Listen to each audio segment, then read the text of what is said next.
Buenos días, jóvenes, ¿cómo están? Buenos días, profe. Bien, ¿usted cómo está? Bien, también, muchas gracias.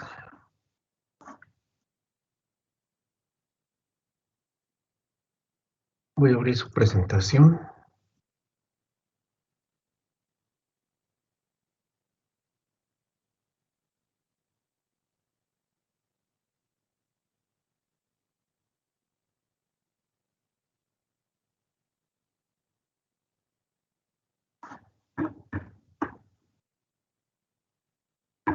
Aguántenme tantito.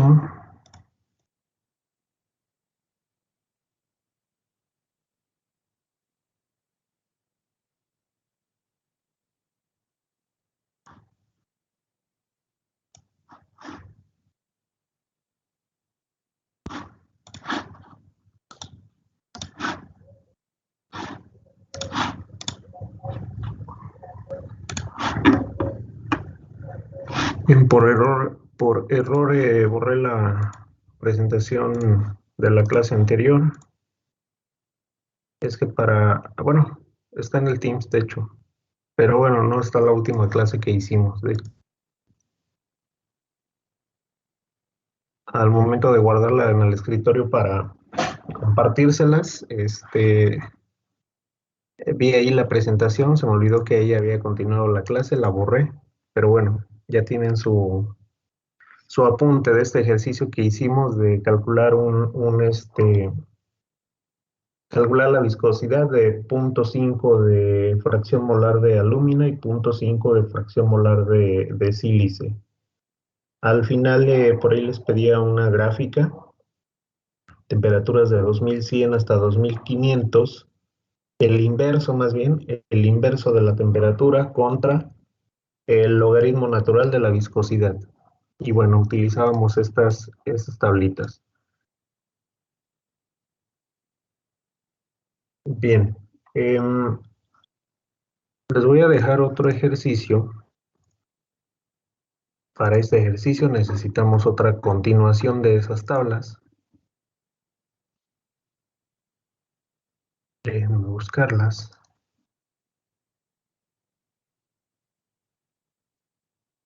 Un segundito.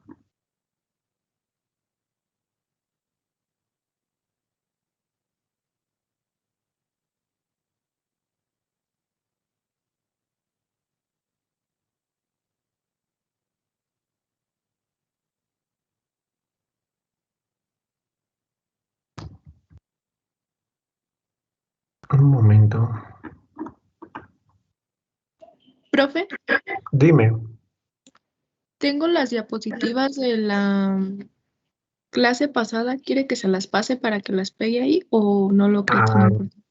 a ver, yo creo que sí. Pásamelas, por favor. A lo mejor no las pego en este momento, pero para seguir el orden y cuando les tenga que compartir la presentación, digamos ya completa, pues vaya también ese apunte. Ok, ahorita se las paso. Aquí en el mismo chat, porfa. Gracias. Sí, Gracias, gracias.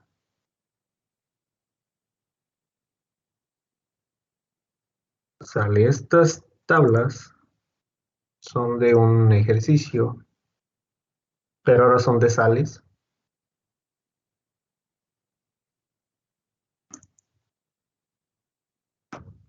Y vamos a ponerle aquí problema. Eso también lo van a resolver en casa de tarea. Lo vamos a juntar bueno, lo vamos a juntar con la gráfica que quedó por ahí. Les dejé que se entregaba el día de mañana. Vamos a dar un día más. Yo creo que para el día miércoles entregar esos dos ejercicios. Bueno, la gráfica del problema anterior con lo dejamos en una sola asignación. Bien, este problema es estime la viscosidad.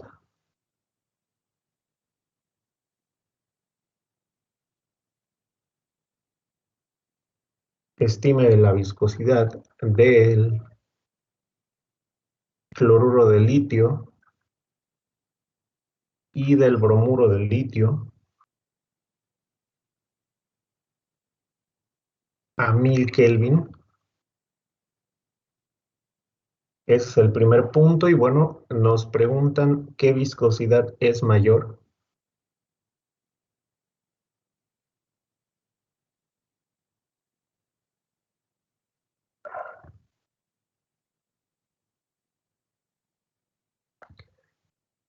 ¿Sale?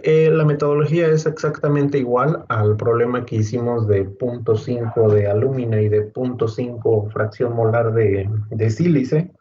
Es la misma ecuación de acuerdo al modelo de Urbain y Boiret. Eh, Sin embargo, si ustedes recuerdan en las tablitas anteriores, bueno, las que utilizamos, denme un segundo, está un poco lento mi PowerPoint.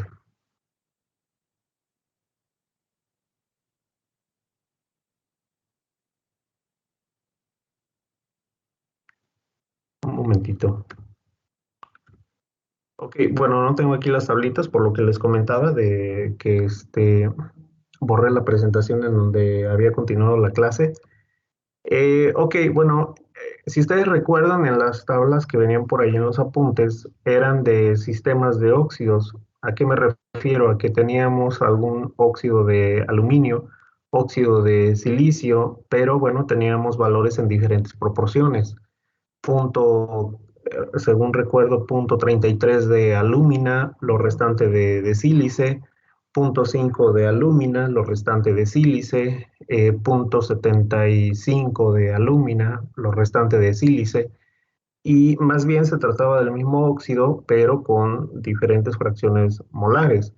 Ahora, en este problema que es bajo la misma teoría, pues ya no es un óxido, pero son dos sales, cloruro de litio y bromuro de litio. Entre los óxidos y las sales van a tener pues un comportamiento similar, de ahí que bueno, el modelo, o bueno, estos investigadores pues ajustaron ese modelo para estas sales, las que tenemos aquí en tablas, y nuevamente van a hacer uso de los valores de menos el logaritmo de A y de B. ¿Qué van a hacer? Pues bueno, van a ubicar pues el cloruro de litio, van a ubicar sus valores de menos el logaritmo de A y el de B, utilizan la fórmula que vimos con anterioridad, la fórmula lineal, digamos, donde teníamos el logaritmo de la viscosidad, que era igual al logaritmo natural de A más el logaritmo natural de la temperatura, más 1000 veces B sobre T. Y bueno, finalmente lo que tienen que hacer es comparar cuál de estas dos sales es más viscosa a la misma temperatura, 1000 Kelvin. ¿Sale? Este mismo problema se los voy a dejar de tarea para que lo hagan en casa. Y vamos a darle una nueva fecha de asignación para el día miércoles. Sale tanto la tabla, bueno, la gráfica más bien,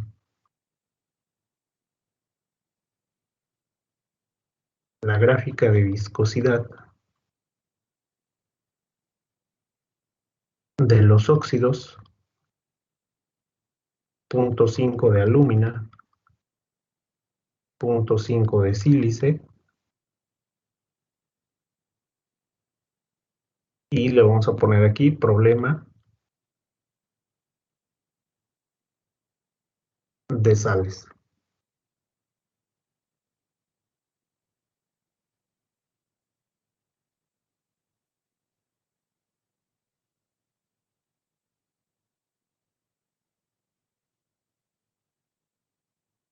Y bueno, copien este problemita. Nuevamente, al finalizar la clase y ya cuando ponga las imágenes de la presentación pasada, que me hacen favor de compartir, nuevamente les comparto la presentación actualizada para que tengan las tablas a la mano. O simplemente de aquí, para que puedan tener el dato rápido, pues copien los valores de cloruro de litio y de bromuro de litio, la columna de menos A y B, solamente los datos para las sales que van a utilizar. y me dicen cuándo podamos continuar.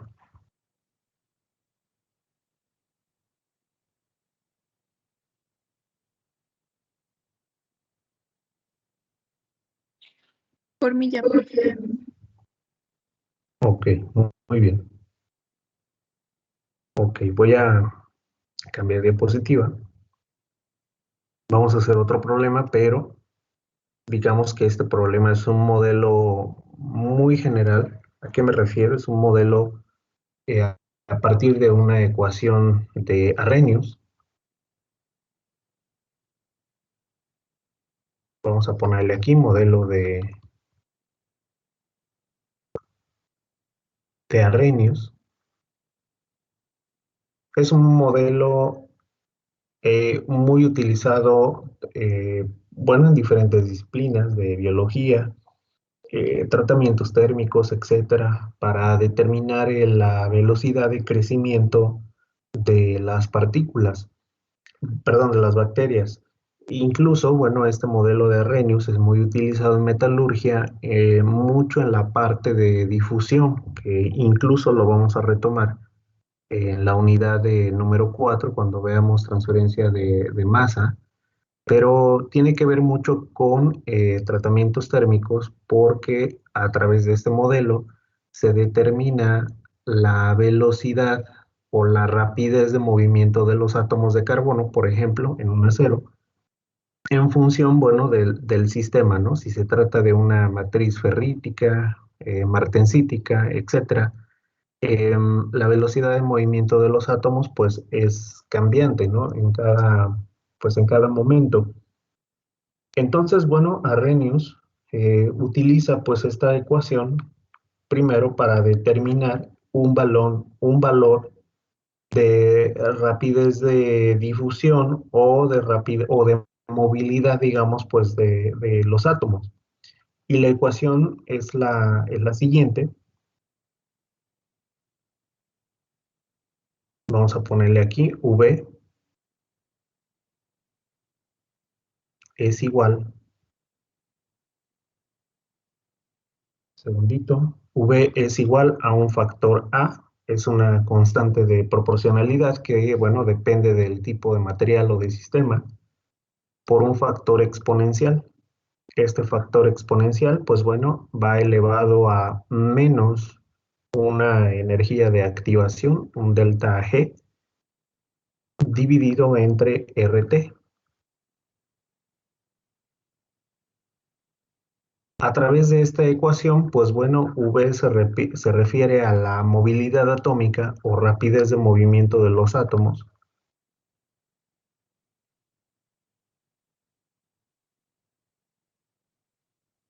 Rapidez de movimiento de los átomos. A es una constante de proporcionalidad.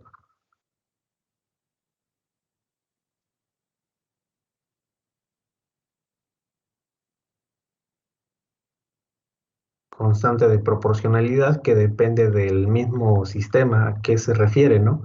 Si se refiere a la movilidad atómica de carbono en hierro, por ejemplo, o de carbono en otro sistema, hidrógeno en hierro, carbono en hierro, oxígeno en hierro, ese valor pues es cambiante y depende del sistema que estemos analizando.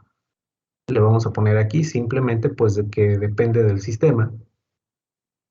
Delta G pues representa la energía de activación.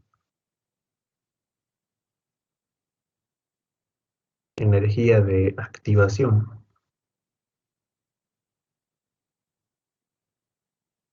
R, constante de los gases ideales.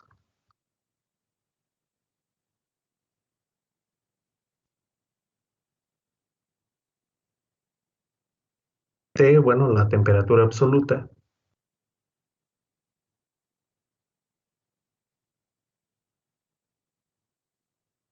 Y bueno, ¿a qué se refiere pues esta ecuación? Pues bueno, se refiere a que yo voy a tener un valor de rapidez de movimiento de los átomos en función de la temperatura. ¿sale? Básicamente es para determinar si yo hago un cambio de temperatura, cómo cambia ese valor de movilidad. Lo que esperaríamos en, bueno, los diferentes sistemas o en los sistemas difusivos, pues es que la movilidad atómica se incrementa con la temperatura, ¿sale? Hay mayor pues, energía interna en los átomos, hay mayor movilidad, existe mayor movimiento pues, de los átomos, de ahí que debido a ese efecto pues existen los tratamientos térmicos. Si no existiera movilidad atómica, pues simplemente las transformaciones de fases pues no se llevarían a cabo y tendríamos pues un acero, un material que en todo momento pues tuviera la misma fase. ¿De qué depende que exista esa movilidad atómica? Bueno, depende de la energía de activación. Esa energía de activación, en muchas ocasiones, digamos de una forma práctica, lo toman como si fuera un pozo energético. ¿A qué se refiere pues ese pozo energético? Imagínense que tenemos eh, pues un nivel estable, un nivel de estabilidad. Existe por aquí un pequeño pozo de energía, pero en algunos casos podemos tener pozos más profundos. ¿Sale? Es una analogía. Y ahora vamos a ponerle aquí pues una energía, o G vamos a ponerle. ¿Sale? ¿Qué va a pasar? Que si yo tengo pues una energía libre de Gibbs pues igual a cero, pues esto quiere decir que no ocurrirá absolutamente nada. Tengo un sistema que se encuentra pues en equilibrio. ¿Sale? Si recuerdan un poquito o si ya lo vieron, cuando tienen valores positivos de energías libres de Gibbs, pues más bien yo tengo que suministrarle energía al sistema para que alguna reacción se pueda llevar a cabo. Pero cuando esa energía libre de Gibbs es negativa, entonces el sistema, la reacción o la transformación, se lleva a cabo de una forma pues espontánea. ¿Sale? Pero asumimos en primera instancia que ese valor de G es igual a cero, quiere decir que es un sistema que se encuentra en equilibrio y la línea superior, la línea horizontal, representa pues ese valor, ¿no? Digamos ese valor de equilibrio. Vamos a ponerle aquí, equilibrio. Ahora, este valor de la superficie hasta este primer pozo, pues es un valor de delta G, ¿sale? Es un valor de delta G. Y aquí depende, bueno, si es ese incremento positivo o negativo, de acuerdo a lo que les indicaba, si necesito suministrar energía o la reacción se lleva a cabo de una forma espontánea, pero a final de cuentas es un cambio, ¿no? Es un cambio de energía. Ahora, vamos a ponerlo de esta forma, delta G1, y vamos a ponerle delta G2. ¿Quién tiene mayor profundidad? Pues delta G2. Podemos decirlo de esta forma, delta G2 es mayor, tiene mayor profundidad que delta G1. ¿Qué va a pasar? Que si, imagínense algo eh, muy coloquial, ¿qué pasa si ustedes por alguna razón, no sé, van por aquí caminando y resulta que se encuentran un pequeño pocito, ¿no? Así como los que están ahí afuera del TEC. Se encuentran un pequeño pocito, pero bueno, a lo mejor no está tan profundo. Por alguna cuestión, no sé si llegaran a resbalar aquí, pues bueno, quizá no sería tan difícil salir, ¿no? A lo mejor simplemente, bueno, empiezan a escalar ligeramente y pueden lograr su objetivo, ¿no? Pueden salir nuevamente. Pero ¿qué sucede si hay un pozo de mayor profundidad? Pues bueno, requerirán una mayor cantidad de energía, incluso a lo mejor su propia energía no será quizás suficiente, necesitarán energía adicional, energía externa, alguien que vaya a sacarlos. Pero el concepto es ese, ¿no? Cuando la energía de activación pues es muy grande, quiere decir que esa es una barrera energética o el pozo es más profundo. ¿Sale? Cuando delta G es muy grande, el pozo es muy profundo y entonces yo requiero superar ese valor energético para poder mover un átomo o coloquialmente pues simplemente para poder salir de ese agujero. Entonces la energía de activación pues es quien va a determinar qué tan fácil se va a mover un átomo, qué tan rápido se va a mover. ¿Sale? Es algo análogo quizá a lo que teníamos en la viscosidad. ¿Sale? Si bien yo puedo aplicar pues una fuerza, una deformación en algún fluido, pues no será la misma fuerza que necesite para agua que la misma fuerza que necesite para una miel, por ejemplo. No será la misma fuerza porque cada uno de estos tiene diferente valor de viscosidad. ¿Vale? Entonces, uno de estos fluye más fácil, ¿quién es? Pues el agua. Quiere decir que su energía de activación pues es más pequeña, es más baja, porque eso da una mayor facilidad al movimiento atómico. Pero en el caso de la miel, pues bueno, quizás su energía de activación sea más grande, sea mayor, porque necesito aplicar una mayor fuerza para lograr la misma deformación que el agua. O si tengo miel en un recipiente, pues necesito inclinarlo muchísimo más y permanecerlo en cierta posición durante una mayor cantidad de tiempo, pues para que pueda fluir. ¿Sale? Entonces, en este modelo de Arrhenius, ese factor importante pues es la energía de activación. Y en muchos casos, bueno, es importante también poder calcularlo. Ahora, esa ecuación que tenemos ahí en pantalla es desde el punto de vista de la rapidez del movimiento de los átomos. Si ustedes se fijan, tenemos ahí pues una ecuación, un valor negativo más bien de menos delta G.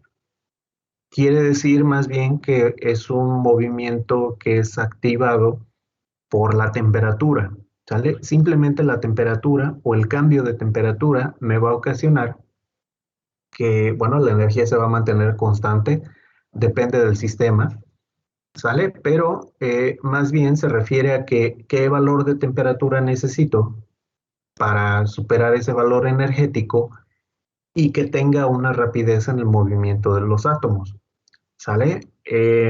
Pero ¿qué pasa en el sentido de la viscosidad? Cuando nosotros queremos analizarlo desde el punto de vista de viscosidad, pues más bien lo que vamos a inducir es que la, el sistema, el fluido, pues cambie de un estado, bueno, de equilibrio, y que más bien nosotros necesitamos proporcionar pues una energía para que, bueno, se lleve a cabo pues ese movimiento. ¿Qué va a pasar con la ecuación si lo ponemos o la representamos desde el punto de vista de la viscosidad? Vamos a tener lo siguiente, la ecuación pues simplemente la vamos a reescribir igual a por el exponencial, pero va a cambiar más bien la magnitud de delta G, pues ya no vamos a tener un valor negativo, ahora lo vamos a representar en una forma positiva, porque pues prácticamente lo que estamos indicando es que la rapidez de movimiento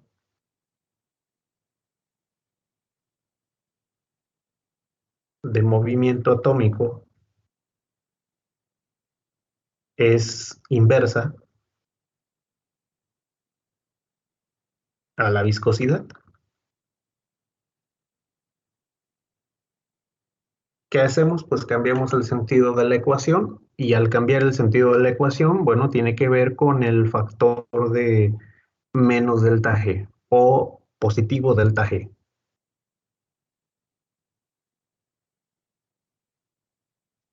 Cuando quieran calcular rapidez de movimiento de átomos, el valor de delta G es negativo. Cuando ustedes quieren calcular más bien la viscosidad que es el inverso de la rapidez de movimiento de los átomos, el valor de delta G pues es positivo.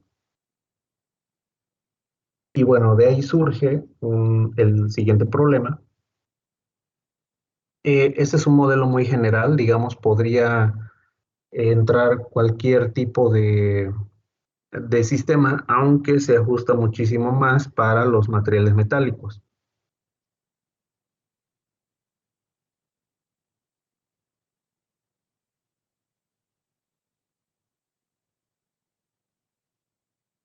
Y me dicen cuándo podamos cambiar para hacer el problemita.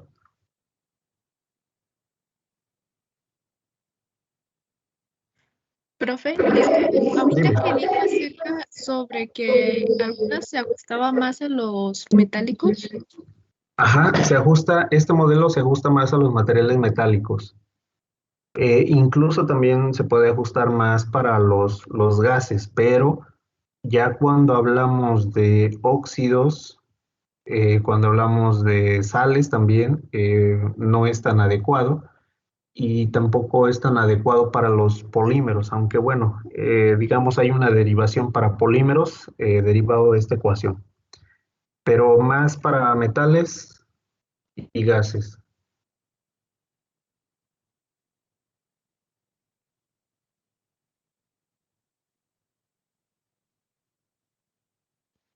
gracias. Sí, de nada.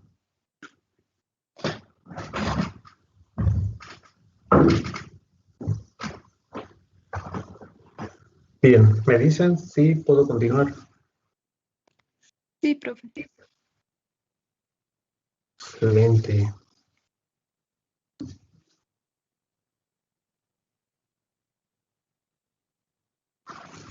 Bien, vamos a escribir el siguiente problema.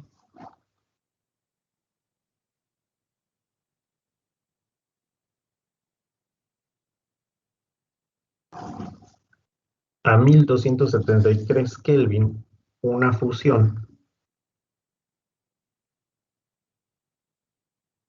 de cobre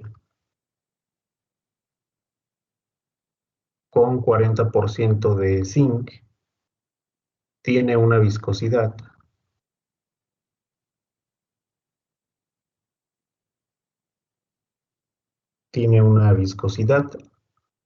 de 5 centipoise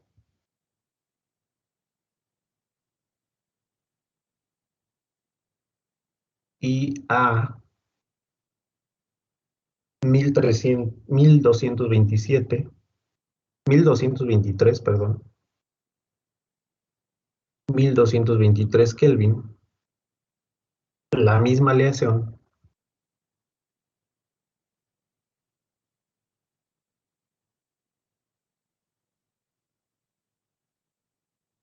tiene una viscosidad de 6 centipoises.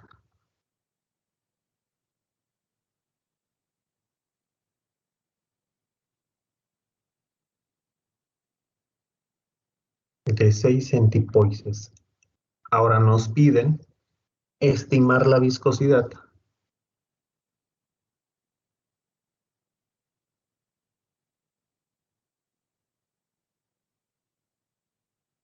a 1373.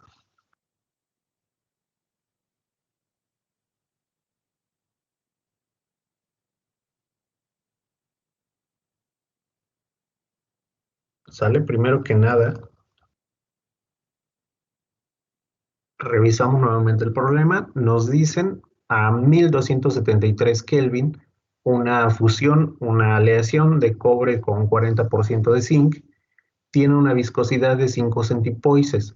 Ya nos están dando valores de referencia, ¿sale? Dos temperaturas, bueno, sí, dos temperaturas con su respectiva viscosidad. Después nos dicen a 1223 Kelvin, la misma aleación tiene una viscosidad de 6 centipoises, ¿sale? Esos dos valores en algún punto fueron medidos, ¿sale? Pero nos piden ahora estimar la viscosidad pues a una temperatura mayor, a una temperatura de 1373. Ahora, no necesariamente los sistemas son lineales, ¿Sale? ¿A qué me refiero? A que simplemente, pues, si ponemos esos dos puntos, pues, en una gráfica, no necesariamente vamos a poder ajustarlo, no sé, a través de, bueno, solamente son dos puntos, ¿no? No podríamos hacer una regresión lineal, aunque podemos trazar, pues, una recta entre esos dos puntos, tratar más o menos de inferir, pero el punto es que no todos los sistemas son lineales, ¿sale? Aquí sería muy complicado pues tratar de ver si efectivamente el sistema se está comportando de una forma lineal. Em, Vamos a escribir los datos primero. Tenemos pues una aleación de cobre con 40% de zinc. Nos están indicando que a una temperatura 1 tenemos, bueno, una temperatura 1 de 1273. A esa temperatura, bueno, le corresponde una viscosidad 1 de 5 centipoises.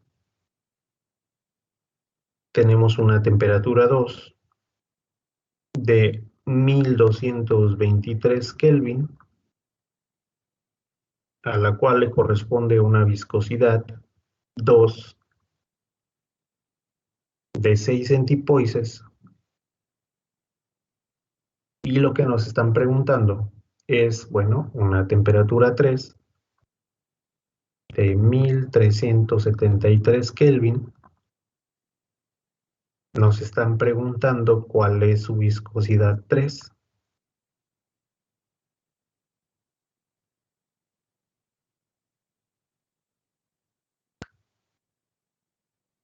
Y bueno, si recurrimos a la ecuación de Arrhenius, que es viscosidad es igual a A por el exponencial de delta G sobre RT.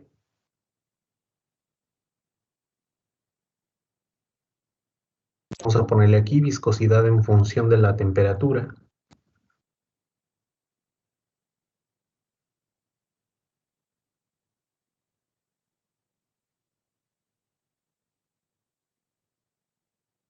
Viscosidad en función de la temperatura. Eh, ¿Qué nos va a convenir aquí? Pues bueno, nos va a convenir, bueno, linealizar esta ecuación o esta función. Como tenemos un factor exponencial, pues bueno, en algún momento podemos linealizarlo pues utilizando un logaritmo natural de la siguiente forma. Vamos a tener el logaritmo natural de la viscosidad y esto va a ser igual pues al logaritmo natural de toda la función. ¿Vale? Primero,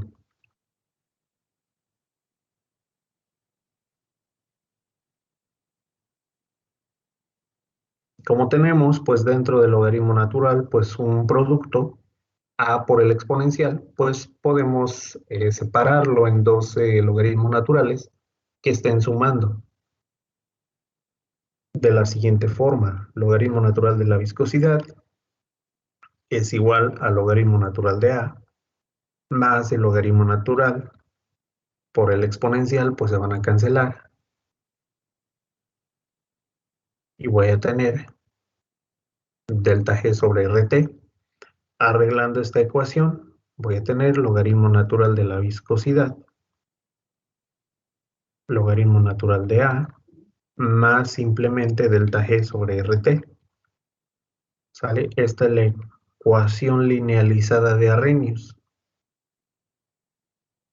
o ecuación lineal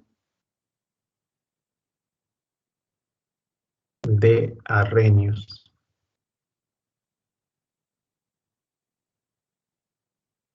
Esta última enciérrala. Este es un caso general, ¿sale? Esta ecuación lineal la van a utilizar para muchos casos, no solamente aquí, sino en algunas otras materias.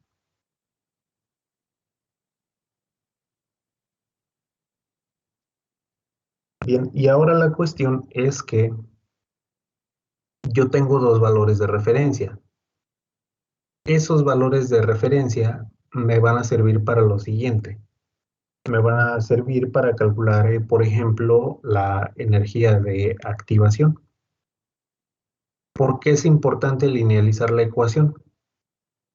Porque vamos a tener pues una gráfica de este tipo. Algo como lo que les quedó de tarea de temperaturas contra el logaritmo natural de la viscosidad.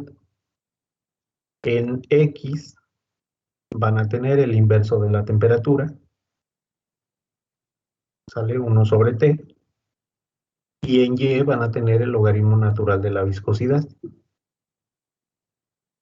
¿Qué va a pasar? Que van a tener pues una línea recta, ya no va a ser una función exponencial, ¿sale? Porque simplemente observen la ecuación, tienen, es como si fuera Y es igual a mx más b. ¿Quién sería Y? Y pues sería el logaritmo natural de viscosidad. ¿Quién sería X? X sería pues el delta G sobre R. ¿Quién sería M? ¿Quién sería la pendiente? Sería delta G sobre R. ¿Quién sería X? La variable independiente, pues la temperatura. A pesar de que está en forma inversa, por el hecho de que linealizan, bueno, viene descrito así, más bien desde la ecuación original, pero es la variable independiente a final de cuentas, el inverso de la temperatura. Aquí vamos a poner a mx. ¿Y quién sería b? Bueno, b sería simplemente la ordenada al origen, sería el logaritmo natural de a. ¿Sale? Es una línea recta. Por lo tanto, yo voy a tener pues una línea recta, ¿sale? Y entonces, como yo ya tengo dos puntos de referencia, temperatura 1 y viscosidad 1, pues yo ya puedo establecer más bien esa línea recta a través de estos dos puntos. Como la ecuación ya está linealizada, pues simplemente aquí sí ya puedo hacer puedo interpolar, por ejemplo, y puedo calcular algo importante, que es, por ejemplo, pues una pendiente. ¿Sale? Vamos a ponerle aquí m. Por un lado voy a tener el incremento del logaritmo natural de la viscosidad, y abajo voy a tener el incremento del inverso de la temperatura. ¿Sale? Con estos valores puedo determinar la pendiente. ¿Y la pendiente quién es? Pues la pendiente es delta G sobre R. Como R es un valor constante, es, bueno, la constante de los gases ideales, si yo conozco R, pues puedo calcular delta G. ¿Sale? Entonces, al momento de esta ecuación linealizarla, pues me va a permitir calcular la energía de activación, y calculando esa energía de activación, yo puedo utilizar esos datos en una tercera condición, que es, por ejemplo, la temperatura 3, para conocer su viscosidad. Yo necesito saber cuál es esa pendiente para seguir la misma trayectoria, y a lo mejor en un punto más lejano, a lo mejor un poquito más acá arriba, tener la temperatura 3 y poder calcular pues cuál es la viscosidad en este punto. Básicamente para eso nos va a servir esta ecuación o este modelo. Y me dicen cuándo podamos cambiar para establecer las ecuaciones. Un momentito. Claro que sí.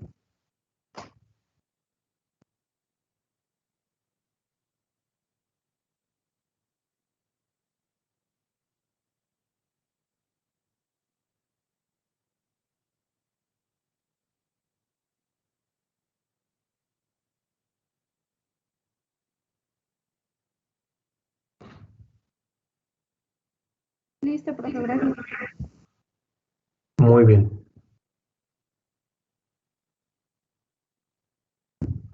Sale, entonces vamos con lo siguiente. De esa ecuación lineal vamos a establecer o vamos a sustituir más bien las condiciones que conozco, porque por un lado conozco temperatura 1, por ejemplo, y conozco una viscosidad 1. O puedo sustituir una temperatura 2 y puedo conocer pues una viscosidad 2. Y vamos a establecer lo siguiente.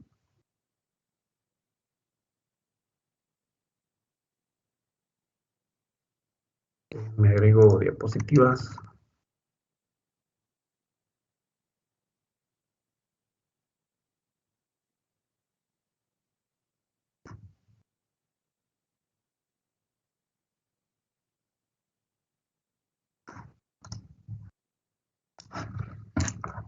Sale. Vamos a poner 1, condición 1, logaritmo natural de la viscosidad 1 va a ser igual al logaritmo natural de A más el valor de delta G sobre R sobre la temperatura T1. ¿Sale? Son las condiciones iniciales. Ahora, la condición número 2, ¿qué vamos a poner aquí? Pues vamos a poner logaritmo natural de la viscosidad 2. Esto es igual al logaritmo natural de A. Este se mantiene igual, aquí no tenemos ninguna condición o dato de A. ¿Sale? Más delta G sobre R sobre T2. ¿Sale? Hay que recordar que tanto la ecuación 1 y la ecuación 2 me van a indicar un punto en la recta. ¿Sale? Recordando la recta, tenemos 1 sobre T, logaritmo natural de la viscosidad. ¿Sale? Tenemos dos puntos. El punto correspondiente a la viscosidad 1, punto correspondiente a la viscosidad 2. ¿Sale? De aquí pues vamos a tener una recta que todavía no sabemos. ¿Sale? Todavía no sabemos cuál va a ser su pendiente, si va a estar muy inclinada o no. Pero a final de cuentas recuerden que tenemos aquí pues una ordenada al origen. Tenemos aquí un logaritmo natural de A. Pero como se trata de la misma recta, o sea, dos puntos, dos valores de viscosidad y temperatura, pues en la misma recta, este valor del logaritmo natural de A, pues es compartido para ambos datos. ¿Sale? Entonces aquí no ponemos ninguna designación de A1 o A2, simplemente es A. Ahora, ¿qué va a pasar? Que, bueno, tengo dos ecuaciones, son dos sistemas de ecuaciones, y en este sistema de ecuaciones, pues lo que podemos hacer para resolverlo es restar. ¿Por qué razón? Porque si nosotros aplicamos pues una resta, vamos a ponerle restar ecuaciones.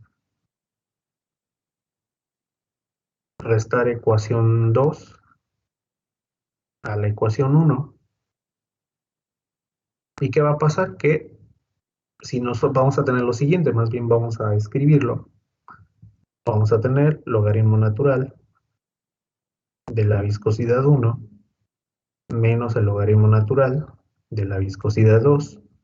Esto va a ser igual al logaritmo natural de A menos el logaritmo natural de A. Como son iguales, se van a cancelar y es lo que quiero para reducir términos.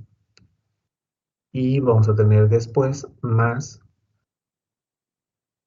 delta G sobre RT1 menos delta G sobre RT2.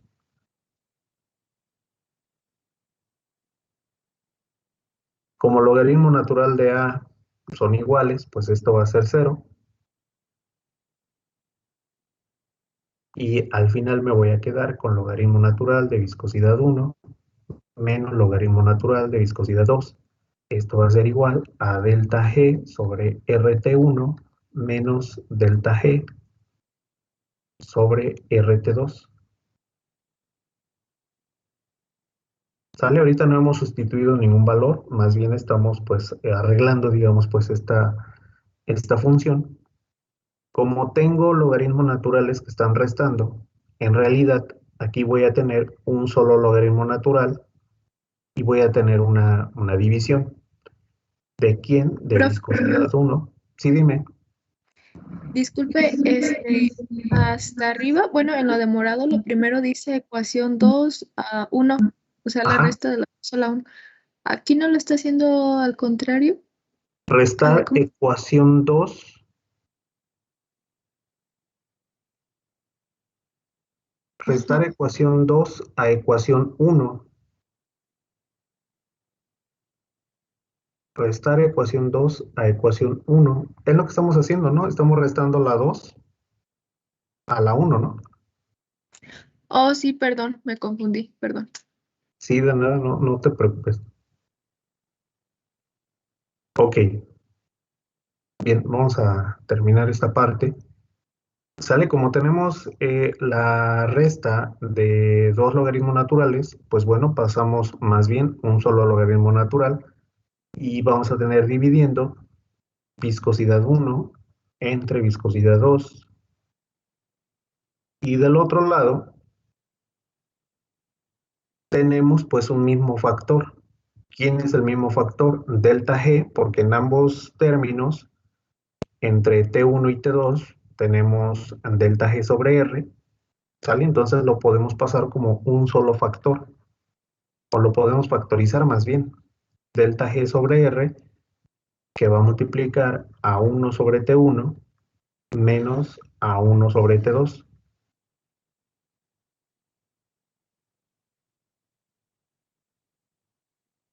¿Qué es lo que nosotros necesitamos primero?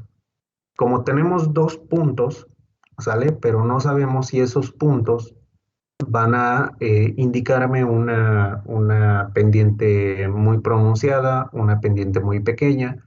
Puede ser que a lo mejor tenga una pendiente menos pronunciada, puede ser que tenga una pendiente más grande, eso todavía no lo sé. ¿Qué debería de conocer? Pues debería de conocer ese valor de pendiente para establecer o fijar, digamos, pues los puntos. ¿Qué necesito? Pues necesito despejar delta G sobre R. ¿Qué va a pasar con este término que tengo en corchete del lado derecho? Pues bueno, va a pasar del otro lado dividiendo, o lo puedo pasar como el corchete a la menos uno. Es lo mismo. Voy a tener logaritmo natural de la viscosidad, viscosidad uno entre viscosidad 2. Y bueno, este factor de 1 sobre T1 menos 1 sobre T2 pasa como inverso o dividiendo si así lo quieren expresar, pero aquí lo voy a representar como a la menos uno, ¿sale? Para mayor facilidad de escritura. Y esto va a ser igual a delta T, a delta G sobre R. Esta es la energía de activación pues, de este sistema. Y bueno, de aquí lo que restaría sería sustituir los valores que conozco. Temperatura 1, viscosidad 1, y entonces poder calcular este valor de delta G. Por falta de tiempo, bueno, lo terminamos el día de mañana, ya la forma numérica sale, pero algo importante que deben notar es que para hacer este análisis, forzosamente necesito dos puntos conocidos.